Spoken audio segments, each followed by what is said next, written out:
So this is sort of the highlights of a conversation that I had over on Jason Almentree's channel with like him and Sherry and Cal and some other people. And I thought this one thread was really good.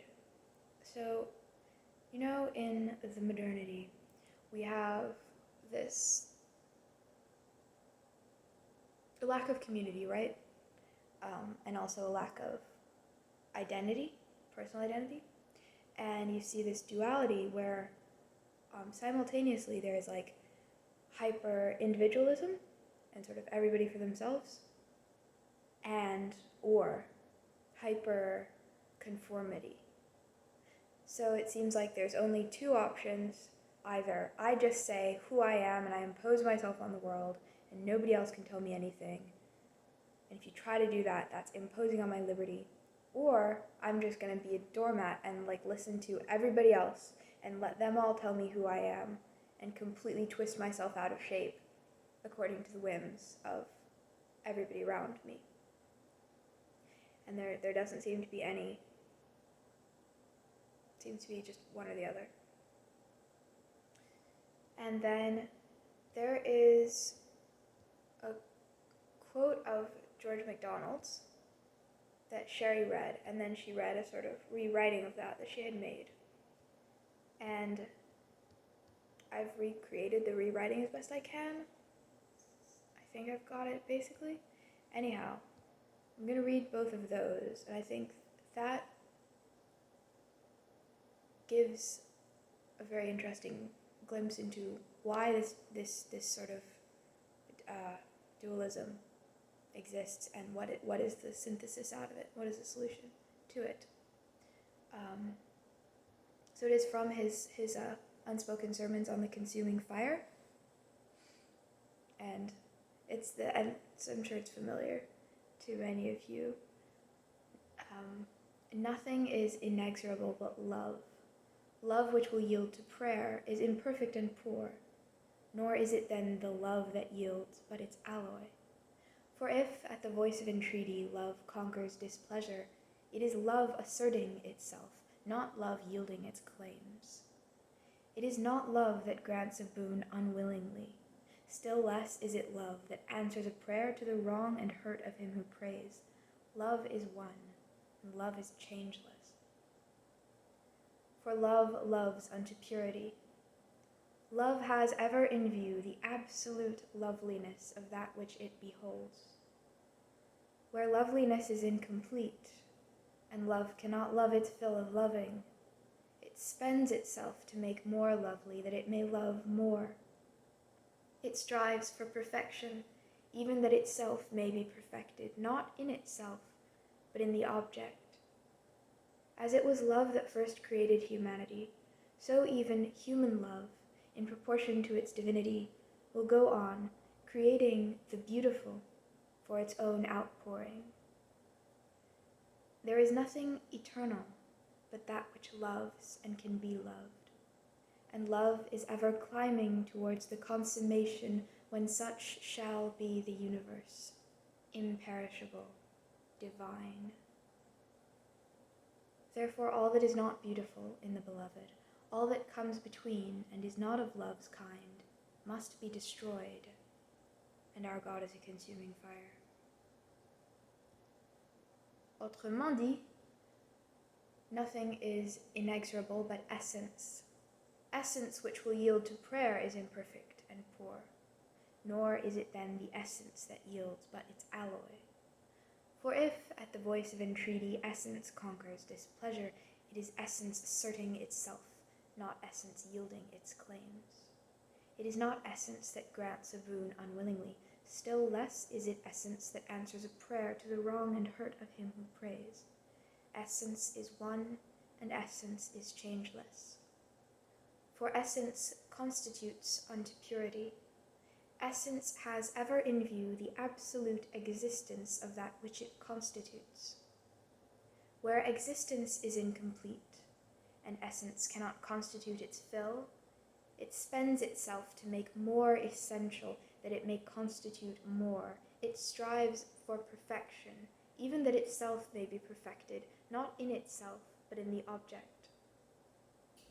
As it was essence that first created humanity, so even humanity, in proportion to its divinity, will go on creating the beautiful for its own outpouring.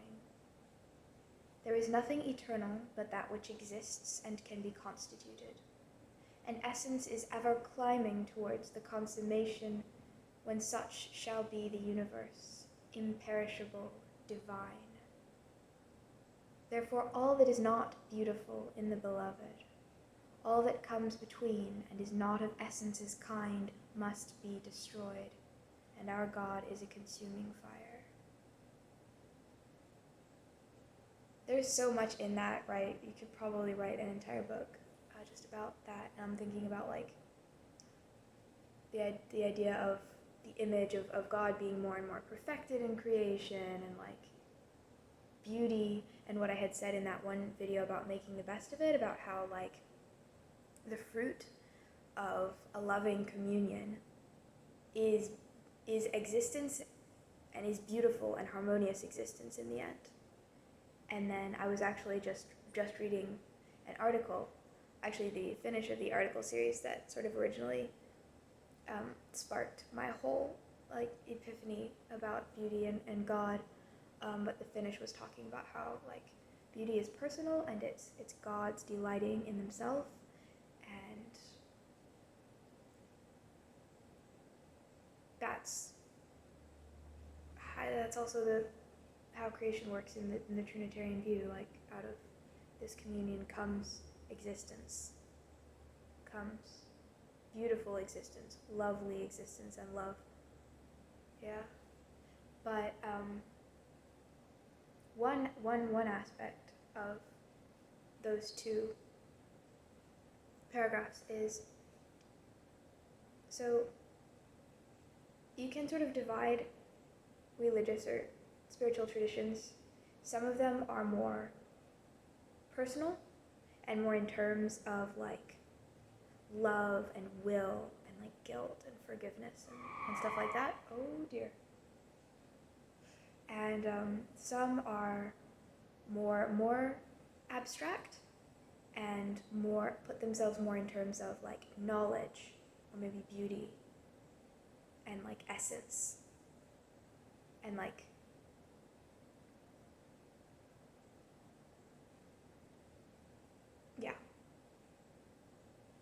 like perfecting knowledge rather than perfecting the will.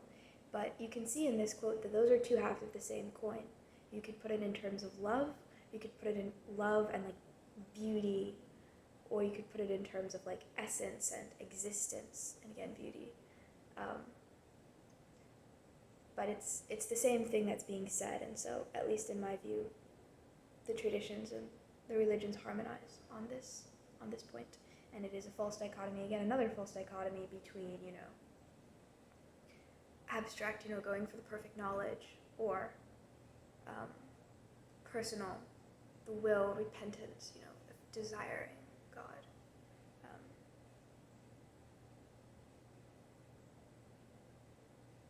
To love is to become one with, that's another joining of those two sides, but anyhow. These two translations, these two paragraphs, also I think shed a very interesting light on what I had said before, like that whole duality of, okay, do I say who I am and me against the world, or do I just let everybody else walk over me and define me?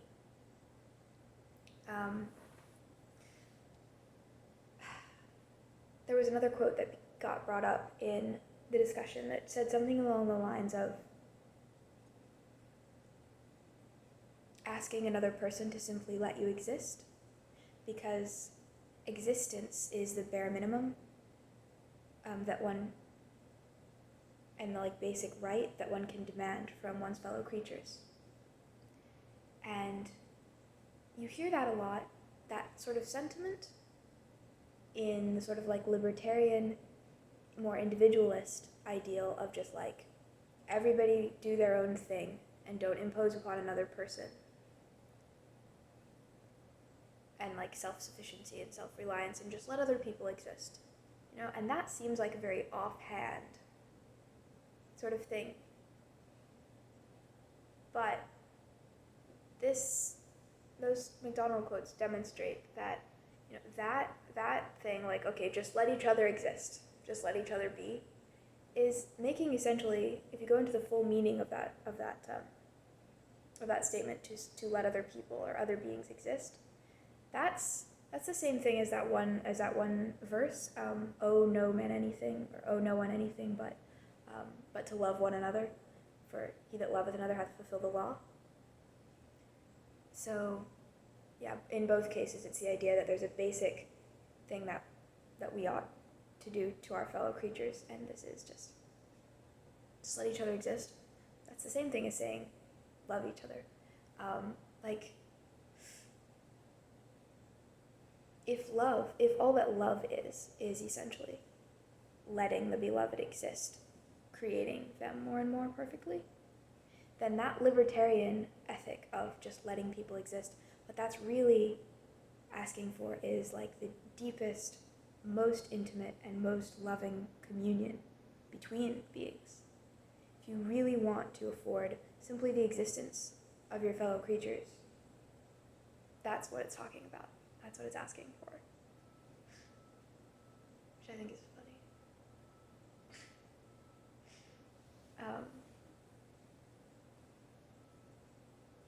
But, like, how does that work? How does that not fall into individualism or conformity? We were talking also about the image of humanity as like a body, and each part of the body defining itself and figuring out what part it is and what its role is, versus being defined by the rest of the body. And in a body, you see that there's a synthesis of both of these, right? My hand is different from the rest of the body and sort of defines itself in opposition to the other parts because it can do things that they can't. But also, the hand is sort of, if it was cut off, it'd be rather useless on its own. So it is afforded, it as a unique hand, its uniqueness and its separateness and individualness from the rest of the body is afforded by the body and being in communion with the body. So it's both at once. And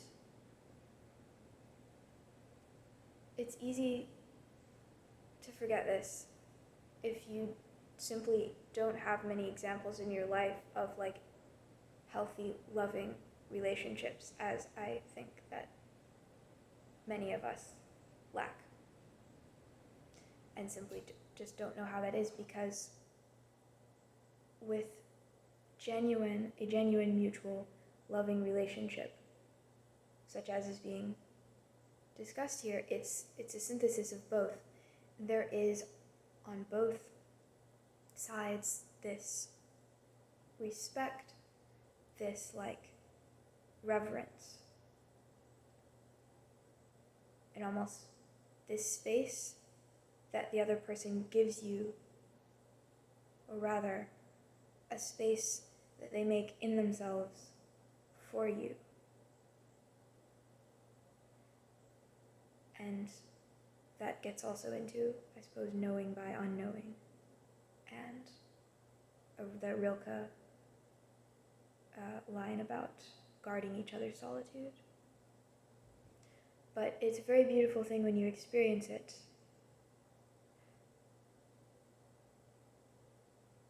A person or a being or like a force that is loving you / creating you / affording your existence and letting you be is not imposing on you its own completely projected ideas or completely backing off and leaving you alone, but rather, again, opening in themselves a space for you to be you, like, more fully. And that's mutual, so it's like John Vervaeke says, like reciprocal reconstruction.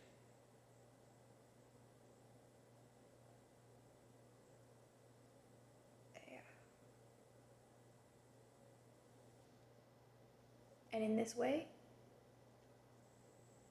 love comes to be, or is enacted, and in this way, beings and people are formed, and beauty is produced.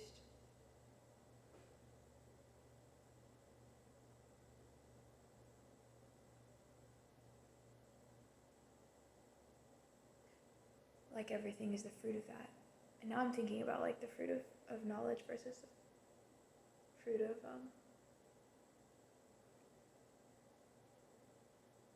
life. I'm sure there's some tie-in you could make there. Speaking of trees, though, another quote that was brought up that I just love is, I think it's from one of the Eastern, like Hindu or Buddhist scriptures or something, but it's somebody trying to explain to like his child or somebody what is the essence of his soul. Like, what are you in your core? And he says, that which the little banyan tree seed has in common with the tree. That which the seed and the tree have in common, that's the essence of you.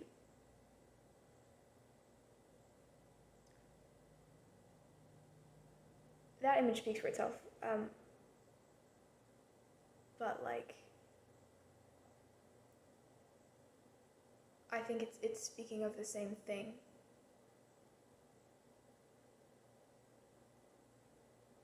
As this, like, that the essence of one's soul, or one could also say, if you take the whole body of Christ, or you take the whole universe as one entity, the essence of the universe, the existent universe is like love, is unity, is that which holds a gestalt together. And it's almost like a musical progression. It's almost like it's a pattern, right? That which the seed has in common with the tree isn't anything physical. It's not like, I love the way that that's put. But anyway, that which we are at our deepest essence is that which holds a gestalt together. And you can see this in space, that which holds multiple particulars, parts together into one whole, that which holds all the parts of my body together into undeniably one unity.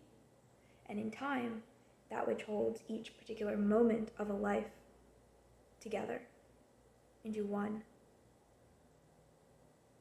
life. And this constant development that you see in a seed and in a tree, again, as the second MacDonald quote is saying, unto fuller and fuller existence, and fuller essentialness of that existence, becoming ever more what it is. And this is afforded by this like reciprocal reconstruction and this communion of love.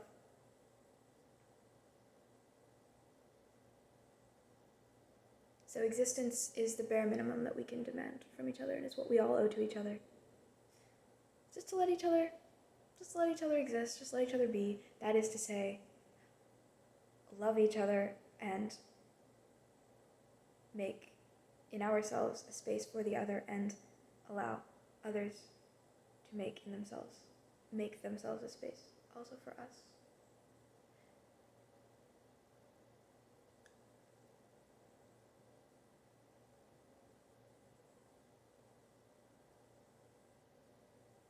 There is nothing eternal but that which loves and can be loved.